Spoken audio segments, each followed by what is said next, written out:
Mexico का अकीदा क्या था? अपोलो देवता का आसा ही सलीब की शक्ल था। गैर मसीही मोरहीन ने सैयदाना ईसा की सलीबी मौत को तारीख में बयान किया। सर सैयद अहमद खान ने तफसीरुल कुरान में ईसा बिन मरियम की मसलूबियत के बारे में क्या लिखा है?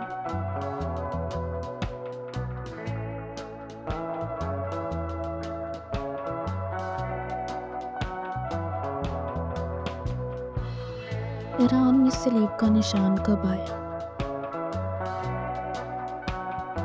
क्या अल्लाह मुजस्सम हो सकता है?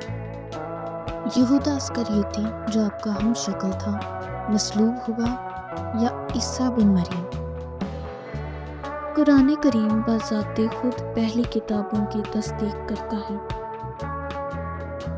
इल्लामा यूसुफ जलील कौन था?